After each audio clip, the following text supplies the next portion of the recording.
¿Cuáles son las obligaciones del beneficiario con la liberación condicional?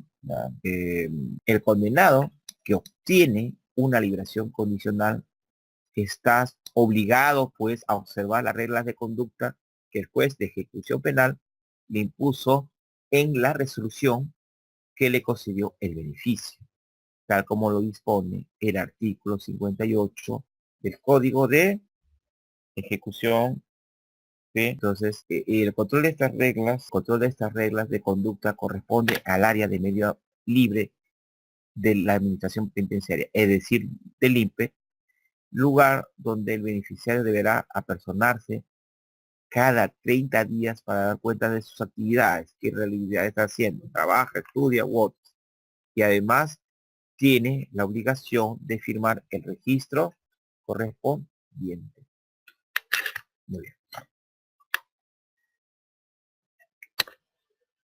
Como en el caso de la semilibertad, el beneficiario con una liberación condicional tiene también la obligación de cumplir con las reglas de conducta relacionadas con la vigilancia electrónica cuando se le haya puesto dicha medida. Es decir, como el caso de la semilibertad, el beneficiario de la liberación condicional, estando ya en libertad, puede colocársele un grillete sujeto a un equipo electrónico que vigilará su desplazamiento dentro de su domicilio o del lugar que señale, ¿no?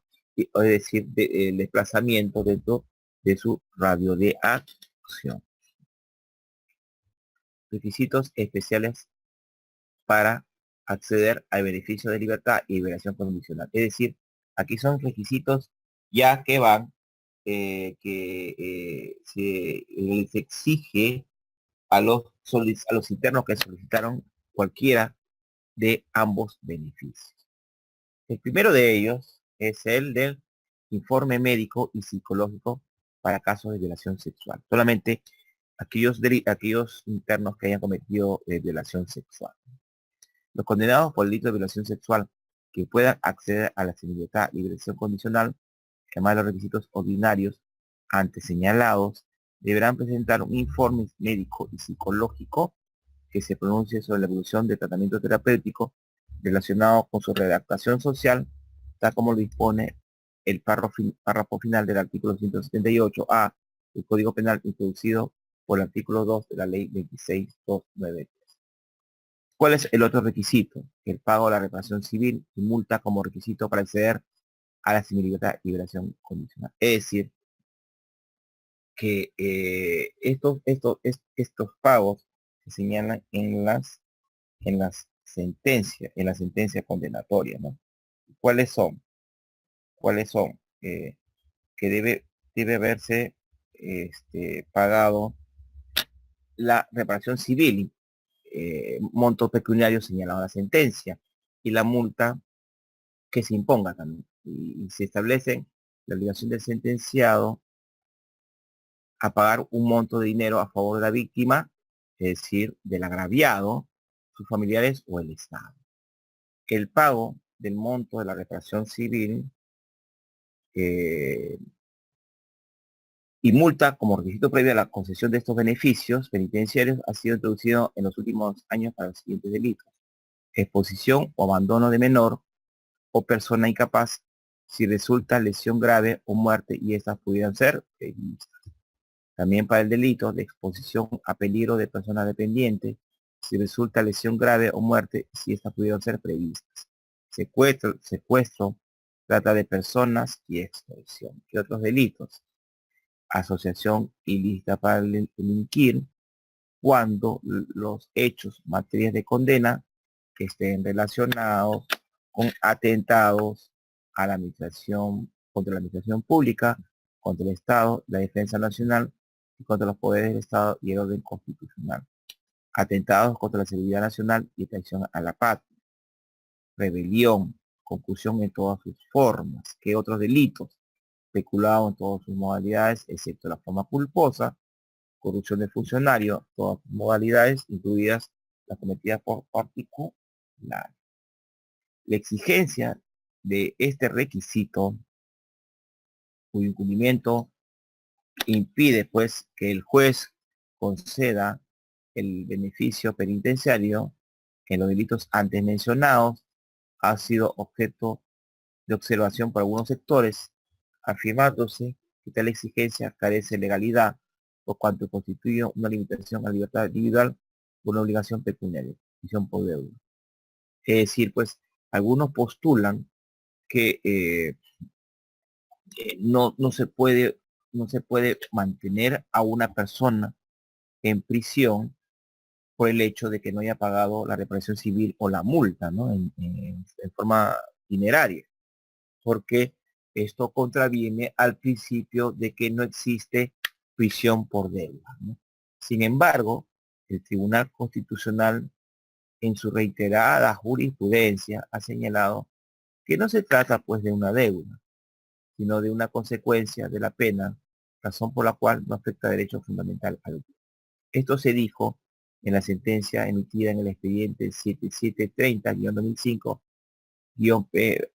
proceso de habeas corpus, -. Bueno, esta postura realmente incluso pues es polémica, ¿no? Es debatible, ¿no?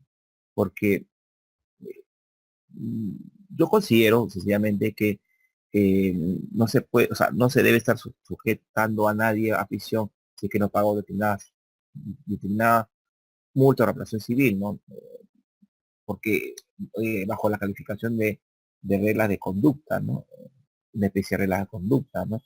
Porque no es un tema dinerario, civil, una introducción de la pretensión de pretensiones civiles que no tienen que ver directamente con la pena, ¿no? Es un tema debatible, un tema que yo considero que no se debe exigir estos requisitos, sinceramente. Pero esta es una opinión estrictamente personal, no tiene nada que ver con mi posición como trabajador del Tribunal Constitucional. ¿Qué más tenemos? Delitos que no tienen beneficios penitenciarios. Progresivamente se introducido en la legislación de prohibiciones absolutas de beneficios penitenciarios para determinados delitos, fundamentalmente con base en la gravedad de los hechos, las características de la víctima y el impacto social de estos delitos. Si bien la decisión se ha cuestionado por una aparente ilegalidad, el Tribunal Constitucional ha establecido que constituye una facultad del Estado prohibir total o parcialmente la obtención de beneficios penitenciarios en consideración a la gravedad de delitos, tal como se ha señalado en la sentencia número 00033-2007, hay, o sea, acción de inconstitucionalidad o proceso de inconstitucionalidad. Es decir, para el máximo intérprete de la Constitución, le corresponde pues al Estado eh, como facultad propia, sin que ello signifique la vulneración de derechos fundamentales, el prohibir de forma total o de forma parcial el otorgamiento de estos beneficios, ¿no? En razón pues a la gravedad del delito. Entonces, esto no es un tema, no es un asunto que signifique vulneración de derechos fundamentales o es un asunto que vulnere o contravenga disposiciones constitucionales previstas en la Constitución.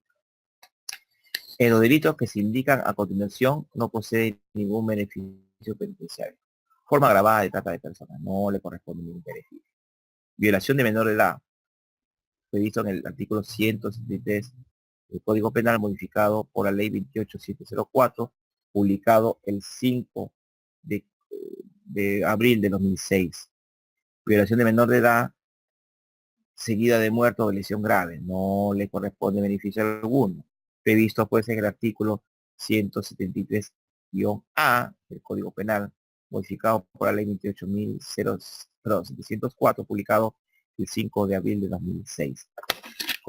Comercialización de cultivo de la amapola y marihuana, así como la siembra compulsiva, previsto en el artículo 296-A del Código Penal modificado por la Ley 26.320, publicado el 2 de junio de 1994. ¿Qué otros delitos no le corresponden? Por ejemplo, ¿no? Las formas agravadas el otorgamiento de estos beneficios. Las formas agravadas de tráfico ilícito de drogas previsto en el artículo 197 del Código Penal, modificado por la Ley 26.320, publicado el 2 de junio de 1994. Genocidio, previsto y sancionado en el artículo 319 del Código Penal, conforme a los artículos 47, 48 y 53 del Código de Ejecución Penal. Desaparición forzada de personas, previstos en el artículo 320 del Código Penal, conforme a los artículos 47, 48 y 53 del Código de Ejecución Penal. El delito de tortura, previsto en el artículo 321 del Código Penal, conforme a los artículos 47, 48 y 53 del Código de Ejecución Penal. ¿Qué otros delitos, señores? Tortura con participación de profesionales de la salud, previsto en el artículo 322 del Código Penal, conforme a los artículos 47, 48 y 53 del Código de Ejecución Penal. Discriminación, artículo 323 del Código Penal, conforme a los artículos 47, 48 y 43 del Código de Ejecución Penal. Delitos de terrorismo, previsto en el artículo de la Ley 29.423, publicado el 14/10 del 2009. Y lavado de activos, siempre que se trate de recursos provenientes del tráfico ilícito de drogas, terrorismo, secuestro, extorsión, trata de personas o delitos contra el patrimonio previstos en los artículos 228 y 230 del Código Penal. Párrafo final del artículo tercero y artículo séptimo de la Ley 27.765, modificado por la Ley 28.355 y el Decreto Legislativo 986. Los beneficios penitenciarios para delitos cometidos a partir del 23 de octubre de 2010. El 22 de octubre de 2010 se publicó la Ley 29.604, que modificó el concepto legal de residencia y habitualidad. No, como usted sabe, la residencia es aquel que vuelve a cometer delitos dolosos, y el habitual es el delincuente habitual, que está acostumbrado a cometer delitos también, ¿no? Entonces, que son residentes y habituales, no son primarios, ¿no? Y en otros aspectos, estableció prohibiciones, pues, para el acceso a los beneficios penitenciarios de semilibertad y liberación condicional, introdujo un sistema diferenciado de reducción de pena por trabajo y educación para algunas modalidades de delitos que se cometen a partir del 23 de octubre de 2010. Así pues, la primera disposición complementaria de la citada ley dispuso que las modificaciones efectuadas a los beneficios penitenciarios, cuyos alcances se explican en los párrafos siguientes, serán de aplicación exclusiva a los condenados por delitos que se cometan a partir de su vigencia. Eso es, a partir del 23 de octubre de 2010, precisando que sus alcances no podrán aplicar de forma retroactiva a condenados con anterioridad a su vigencia. Por ello, consideramos que en el marco de aplicación temporal de la ley penitenciaria que introdujo la ley 29.604 no colisiona con los criterios establecidos por el Tribunal Constitucional respecto a la ley aplicable para los beneficios penitenciarios de concesión, para la concesión de beneficios penitenciarios. Tempus Rei Act, ¿no?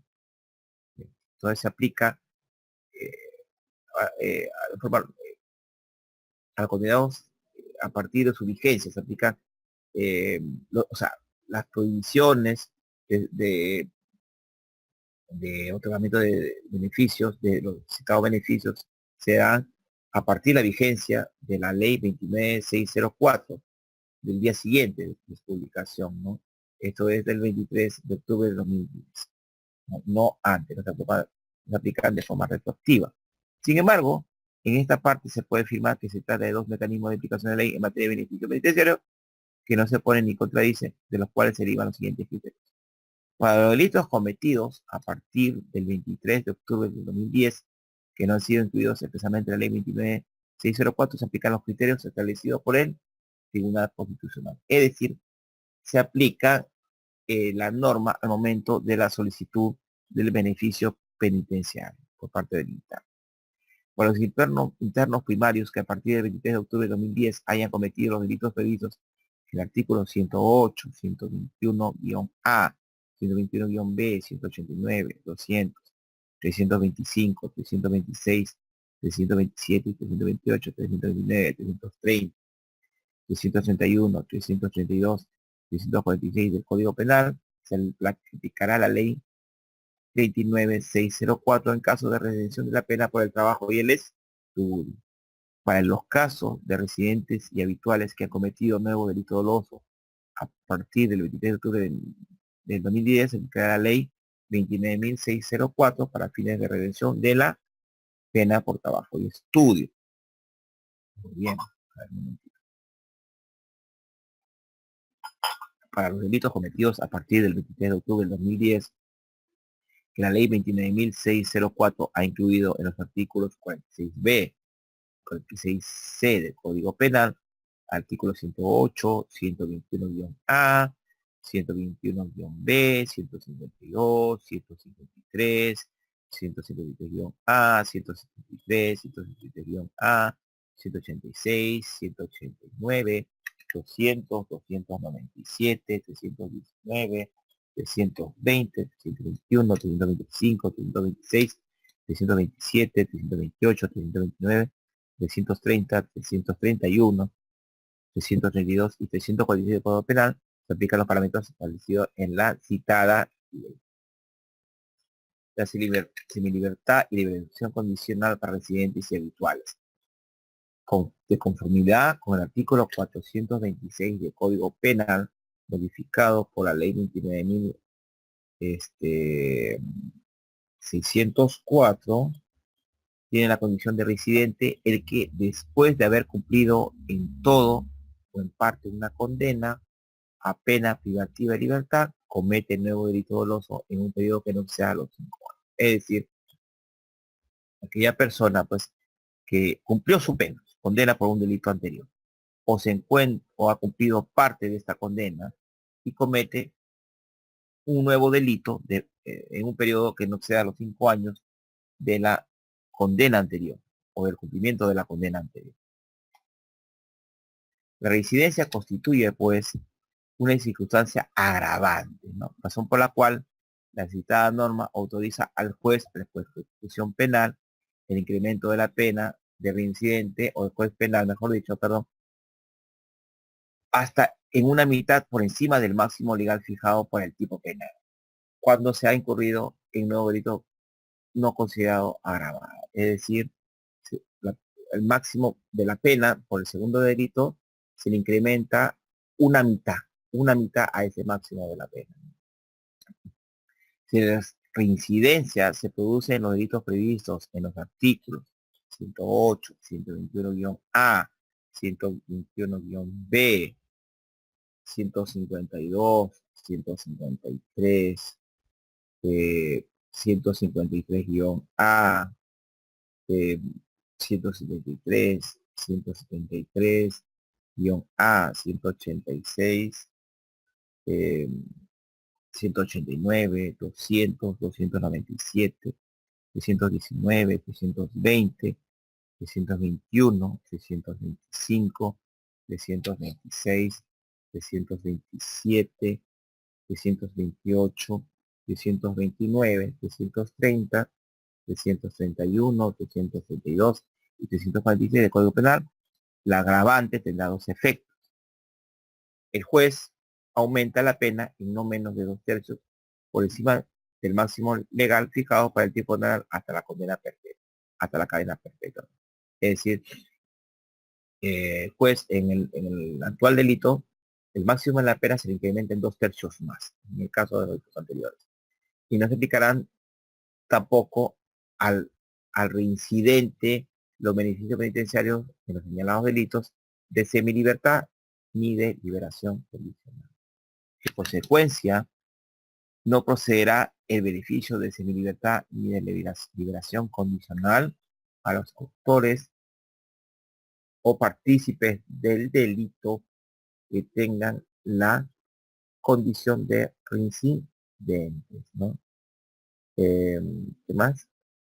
Y por haber incurrido en uno o varios delitos, de los delitos que se detallan siempre que lo hayan cometido a partir del 23 de octubre de 2010. Es decir, han cometido un delito más al que es materia de beneficio penitenciario, un delito anterior, o haya cometido varios delitos anteriores. Entonces, por lo tanto, no podían ser objetos de beneficio de la semilibertad o de la liberación condicional. ¿Y de qué delito se trata? Delitos de homicidio calificado o asesinato, ¿no? Según el artículo 108 del Código Penal. Delito de lesiones graves, cuando la víctima sea menor de 14 años y el agente sea el padre, madre, tutor, guardador o responsable, conforme al artículo 121-A del Código Penal. Delitos de lesiones graves por violencia familiar, artículo 121-B del Código Penal. Delito de secuestro, artículo 152 del Código Penal. Delito de trata de personas, artículo 153 del Código Penal. Delito de formas agravadas de trata de personas, artículo 153-A del Código Penal. Delito de violación sexual de menor de edad, artículo 173 del Código Penal. ¿Qué más? Delito eh, violación sexual de menor de 14 años seguida de muerte o lesión grave, artículo 73-A del Código Penal. Delito de hurto agravado, artículo 186 del Código Penal. Delito de robo agravado, artículo 189 del Código Penal. Delito de extorsión, artículo 200 del Código Penal. Delito de tráfico ilícito de drogas en sus modalidades agravadas, artículo 297 del Código Penal. Delito de genocidio, artículo 319 del Código Penal. Delito de desaparición forzada de personas, artículo 320 del Código Penal. ¿Qué más? Delito de tortura, artículo 321 del Código Penal. Delito contra la integridad nacional, artículo 325 del Código Penal. eh, Delito de participación en grupo armado dirigido por extranjero, artículo 226, perdón, del Código Penal. Delito de destrucción o alteración de delitos fronterizos, artículo 327 del Código Penal. Delito de vinculación o colusión con el invasor, artículo 328 del Código Penal. Delito de inteligencia desleal con Estado extranjero, eh, artículo 329 del Código Penal. Delito de revelación de secretos nacionales, artículo 330 del Código Penal. Delito de espionaje, artículo 331 del Código Penal. Delito de fornecimiento bélico a Estados extranjeros, artículo 332 del Código Penal. Y delito de rebelión, artículo 346 del Código Penal. Y hemos hablado de la residencia. Ahora vamos a hablar de la habitualidad. Por otro lado, pues la ley 29.604 modificó también el artículo 46.6 del Código Penal, considerando habitual a quien comete un nuevo delito doloso, siempre que se trate por lo menos de 3 hechos punibles que se hayan perpetrado en un lapso que no exceda de 5 años. En este caso estamos frente a supuesto habitual de habitualidad ordinaria. Es decir, la persona fue condenada, cumplió parte de su condena, y dentro de plazo que no exceda los 5 años cometió 3 delitos más. En este caso estamos, pues, señores, en el caso de la habitualidad ordinaria. Sin embargo, cuando el autor incurre en nuevos delitos dolosos relacionados con las conductas descritas en los artículos 108, 121-A, 121-B, 152, 153, 153-A, 173, 173-A, 186, 189, 200, 297, 319, 320, 321, 325, 326, 327, 328, 329, 330, 331, 332 y 346 del Código Penal, el plazo de 5 años no se aplicará, por lo que el periodo de comisión de los 3 delitos puede ser mayor. Es decir, se amplía el plazo de 5 años en estos delitos, no sería en todo caso dentro de los 5 años, sino en un plazo mayor. Se trata entonces de hipótesis de virtualidad especial. La virtualidad en el delito, señores, constituye también una circunstancia agravante, ¿no? Es un agravante actualmente. Razón por la cual aquí tiene la situación jurídica, el juez le aumenta la pena hasta 1/3 por encima del máximo legal fijado por el tipo penal. Es decir, se cometió un delito X y el juez verifica que anteriormente se cometieron 3 delitos, se le aplica, o sea, esa pena máxima por el delito actual, se le aplica 1/3 por encima de ella, 1/3 más de pena, salvo que en las modalidades agravadas señaladas en el párrafo anterior, en cuyo caso se aumenta la pena ya no en 1/3 sobre el máximo de la pena, sino una mitad por encima del máximo legal de la pena hasta la cadena perpetua. Entonces se cumpla la pena de cadena perpetua. Además, los que tienen eh, la condición de habituales tampoco poseen derecho al beneficio de semilibertad y la liberación condicional si ha incurrido en algunas conductas relacionadas con los siguientes delitos. Delito de homicidio calificado o asesinato previsto en el artículo 108 del Código Penal. Delito de lesiones graves cuando la víctima sea sea menor de 14 años y la gente sea el padre, madre, tutor, guardador o responsable, según la previsión del artículo 121-A del Código Penal. Delito de lesiones graves por violencia familiar, previsto en el artículo 121-B del Código Penal. Delito de secuestro, artículo 152 del Código Penal. Delito de trata de personas, artículo 153 del Código Penal. Delito de formas agravadas de trata de personas, artículo 153-A del Código Penal. Delito de violación sexual de menor de edad, artículo 173 del Código Penal. Delito de violación sexual de menor de edad, de menor de 14 años, seguida de muerte o lesión grave, artículo 173 del Código del Código Penal. Delito de hurto agravado, artículo 186 del Código Penal. Delito de robo agravado, artículo 189 del Código Penal. Delito de extorsión, artículo 200 del Código Penal. Delito de tráfico de drogas en maneras agravadas, artículo 297 del Código Penal. Delito de genocidio, artículo 319 del Código Penal. Delito de desaparición forzada de personas, artículo 320 del Código Penal. Delito de tortura, previsto en el artículo 129 del Código Penal. Delito contra la integridad nacional, previsto en el artículo 325 del Código Penal. Delito de participación en grupo armado dirigido por extranjero, artículo 326 del Código Penal. Delito de destrucción o alteración de delitos fronterizos, artículo 327 del Código Penal. Delito de vinculación o colusión con el invasor, artículo 328 del Código Penal. Delito de inteligencia desleal con el Estado extranjero, artículo 329 del Código Penal. Delito de revelación de secretos nacionales, artículo 330 del Código Penal. Delito de espionaje, artículo 331 del Código Penal. Delito de fornecimiento bélico al Estado extranjero, artículo 332 del Código Penal. Delito de rebelión, artículo 346 del Código Penal. Sin embargo, señores, ha habido una modificación, unas modificaciones en el Código Penal y actualmente hemos dicho, bueno, en la parte histórica ahora se ha eliminado los beneficios penitenciarios como son las penas para los violadores sexuales y tratantes de personas, ¿no? Es decir, ya para los delitos de violación sexual y trata de personas en términos generales ya no existe beneficios penitenciarios, ¿no? O sea, lo que hemos hablado es una parte histórica, y vamos como iba de forma progresiva.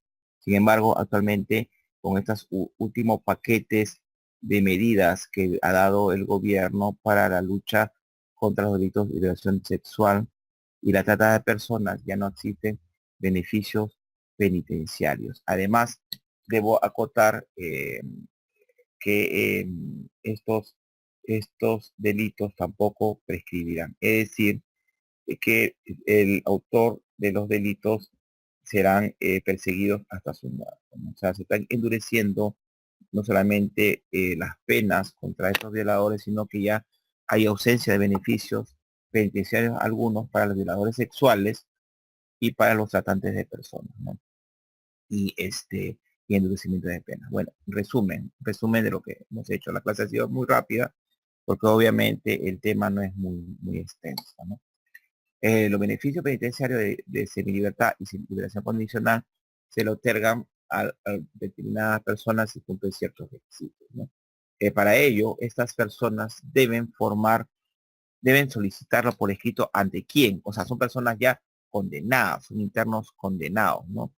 Eh, Son internos condenados, por lo tanto, siempre que han cumplido parte de la pena o parte de la condena, o sea, un tercio, dos tercios, una mitad, ¿no? De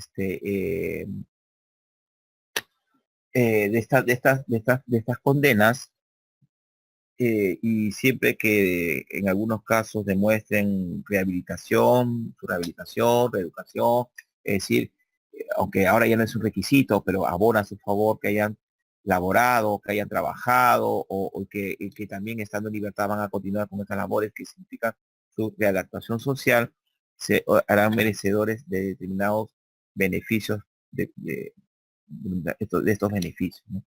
Eh, entonces, como dijimos en la clase anterior, entonces se trata pues de una recompensa hacia la conducta que han observado los internos, hacia su posibilidad de hacer su actitud y su efectivización en su reeducación, hacia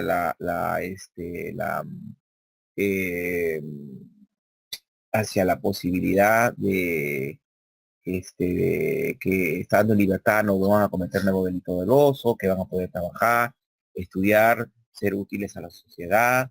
Entonces se recupera un interno, se ha recuperado un ciudadano y se ha dejado lado un interno, pero de alguna manera estos internos, en el caso de en unos casos deben dar cuenta de sus actividades, en otros casos podrán ser sujetos a vigilancia electrónica con billetes, y de todas maneras, estando en libertad, siempre van a estar sujetos a al juez, al juez de ejecución penal, al INPE, que los va a vigilar, va a controlar, va a verificar si están cumpliendo con las reglas que se les hayan impuesto. O sea, tampoco siguen sujetos a ciertas condiciones hasta que efectivamente cumplan sus penas, cumplan su condena, ¿no? Entonces, eh, entonces, en ese sentido, eh, es importante que estos delitos, en algunos casos que no sean delitos no muy graves, eh, la persona se le dé una oportunidad de que pueda readaptarse, ¿no? Readaptarse, ¿no? Entonces, eh, puede sonar cuestionable, digámoslo de alguna manera, o puede ir de repente contra los fines del propio derecho penal o ejecución penal, el hecho de que en el caso de trata de personas o violación en todas sus formas, ya actualmente con la modificación a la ley, estos ya no puedan tener ningún tipo de beneficio, ¿no? Esto podría atentar o podría ser vulneratorio a su capacidad de adaptación, de su rehabilitación, ¿no? Pero esto es una materia que va a ser materia de discusión.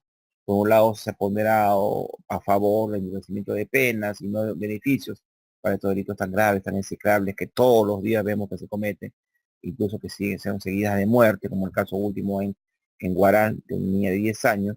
Pero por otro lado también hay que ver la posibilidad si la persona en libertad va a rehabilitarse, va a readaptarse, ¿no? Entonces, son temas importantes. Este creo me parece la penúltima clase. Van a haber otros beneficios que van a tratar otros expositores. Y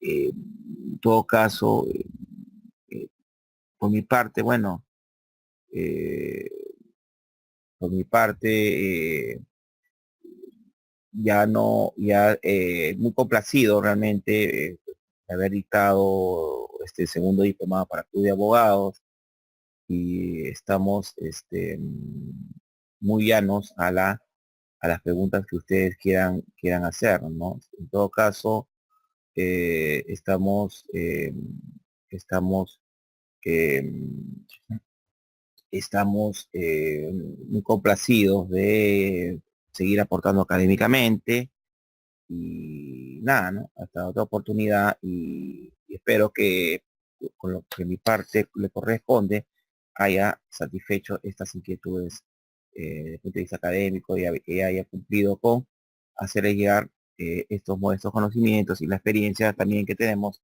como asesor del Tribunal Constitucional. Muchas gracias. Gracias, Samuel.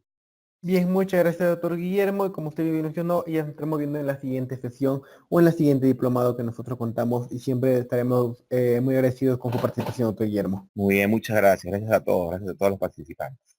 A usted, doctor, muy buenas noches. Muchas gracias.